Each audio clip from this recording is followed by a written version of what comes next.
Sense, it doesn't make political sense also కదా. Right sir. ఇక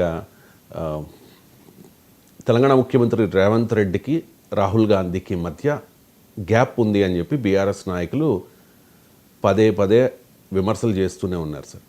నిజంగా గ్యాప్ ఉందా, లేకపోతే బీఆర్ఎస్ ఈ తరహా ఆరోపణలు చేయడంలో ఆ పార్టీ వ్యూహం ఏంటి?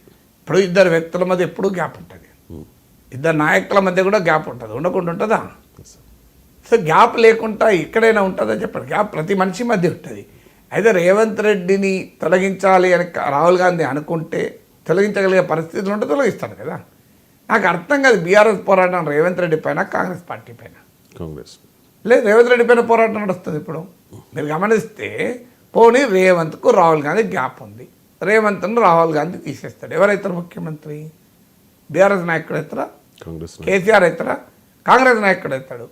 కాంగ్రెస్ నాయకుడు కావాలన్న కోరిక బీఆర్ఎస్లో ఉండొచ్చు, వేరే నాయకుడు. అందుకే కేసీఆర్ చూడండి, రేవంత్ మాట కూడా తీయకుండా బట్టి విక్రమార్క అటాక్ చేసి, ఎందుకు అంటే రేవంత్ రెడ్డి నేను కేరీ అయ్యాను కాంగ్రెస్లో, నా దృష్టిలో రేవంత్ రెడ్డి కాదు, నా దృష్టిలో కాంగ్రెస్ పార్టీలో ముఖ్యమంత్రి స్థాయిలో బట్టి విక్రమార్కని గుర్తిస్తా అని చెప్పడమా? ఇప్పుడు మంత్రి పదవి రాని రాజగోపాల్ రెడ్డి, ఉత్తమ్ కుమార్ రెడ్డి సీఎం మెటీరియల్ అనడంలో నేను అర్థం చేసుకోగలుగుతాను. ఆయన ఒక రకంగా సంకేతం పంపడం, నా గనక మంత్రి పదవి ఇవ్వకపోతే ఇలాగే నేను మొదలు పెడతా అని ఒక రకంగా హైకమాండ్కు ఒక సిగ్నల్ పంపాడు. ఆయన అంటే మంత్రి పదవి కోరుకున్నాడు, సిగ్నల్ పంపుతున్నాడు. వీళ్ళేం కోరుకుంటున్నారు అనేది నా పాయింట్. రేవంత్ రెడ్డి టార్గెటా, కాంగ్రెస్ పార్టీ టార్గెటా? రేవంత్ రెడ్డి కాకపోతే బట్టి విక్రమార్క అవుతాడు, ఉత్తమ్ కుమార్ రెడ్డి అవుతాడు. మీరు కేసీఆర్ కాడు, కేటీఆర్ కాడు కదా. ఎవరు ముఖ్యమంత్రి అయినా మీరు పోరాడాల్సింది కదా. అందువల్ల ఒక రాజకీయ పార్టీ తన ప్రత్యర్థుల్ని పార్టీల్లో ఎంచుకోవాలి, నాయకులు ఎంచుకోకూడదు. అఫ్కోర్స్ రేవంత్ రెడ్డి పైన ప్రత్యేకంగా బీఆర్ఎస్కి ఉండవచ్చు, ఎందుకంటే రేవంత్ రెడ్డి రాకముందు కాంగ్రెస్, రేవంత్ రెడ్డి వచ్చినాక కాంగ్రెస్. రేవంత్ రెడ్డి వచ్చిన వెంటనే కాదు, వచ్చిన కొన్ని నెలల తర్వాత మనకందరికీ తెలుసు కదా. హుజూర్ నగర్లో సిట్టింగ్ సీట్ ఓడిపోయింది కాంగ్రెస్, నాగార్జున సాగర్లో కాంగ్రెస్ వెటరన్ జానారెడ్డి ఓడిపోయాడు, జిహెచ్ఎంసీ ఎన్నికల్లో 2 సీట్లు వచ్చాయి.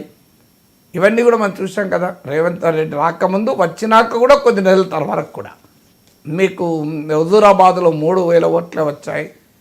కానీ అల్టిమేట్గా కాంగ్రెస్ పార్టీ అధికారంలోకి వచ్చింది.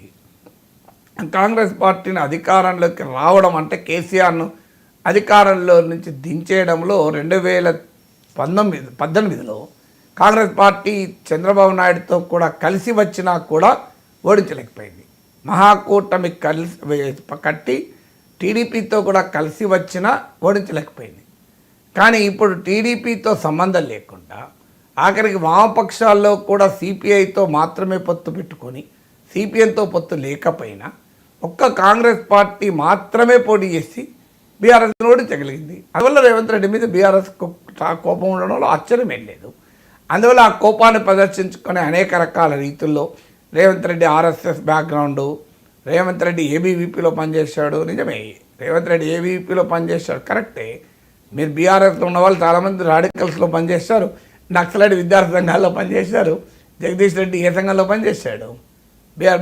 ఇప్పుడు బీఆర్ఎస్ ఎమ్మెల్సీగా ఉన్న మిత్రుడు దాసో శ్రవణ్ ఆయన ఏబీపీ కార్యకర్త కాదా? మేము స్టూడెంట్గా ఉన్నప్పుడు ఏబీపీ కార్యకర్త. సో అన్ని పార్టీలో ఉన్న వాళ్ళు పల్లా రాజేశ్వర రెడ్డి ఎస్ఎఫ్ఐ నాయకుడిగా సైన్స్ కాలేజీలో జనరల్ సెక్రటరీ క్యాండిడేట్ కూడా పోటీ చేశాడు. టాటా మధు ఎస్ఎఫ్ఐ ఉస్మాన్ సిటీ కార్యదర్శిగా పనిచేశాడు. సో మరి బీఆర్ఎస్లో ఏబీవీపీ, పీడీఎస్సీ, ఎస్ఎఫ్ఐ అన్ని బ్యాక్గ్రౌండ్లు ఉన్న వాళ్ళు ఉన్నారు కదా. అలాగే కాంగ్రెస్ పార్టీలో కూడా ఉంటారు. పీడీఎస్సీ బ్యాక్గ్రౌండ్ ఉన్న ఈటల రాజేందర్ బీజేపీలో ఉండగా ఇల్లేం ఆశ్చర్యం ఉంది కాంగ్రెస్ పార్టీలో ఉండడం. సో అందుకు కానీ రేవంత్ రెడ్డికి బీజేపీ ఒక్కటే ఇవన్నీ ఎందుకు చేస్తారంటే అటాక్, తమ పొలిటికల్ రైవల్స్ని అటాక్ చేయడంలో ఆ పద్ధతి అనుసరి. రేవంత్ రెడ్డి ఏమైనా ఊరుకుంటాడా బీఆర్ఎస్ నేతల పైన? కేసీఆర్ పైన రేవంత్ రెడ్డి దాడి చేయడం లేదా? మరి కేసీఆర్ పైన రేవంత్ రెడ్డి దాడి చేసినప్పుడు రేవంత్ రెడ్డి మీద బీఆర్ఎస్ దాడి చేస్తారు, ఆశ్చర్యమేముంది? అండ్ భారతీయ జనతా పార్టీ నాయకత్వంలోని కేంద్ర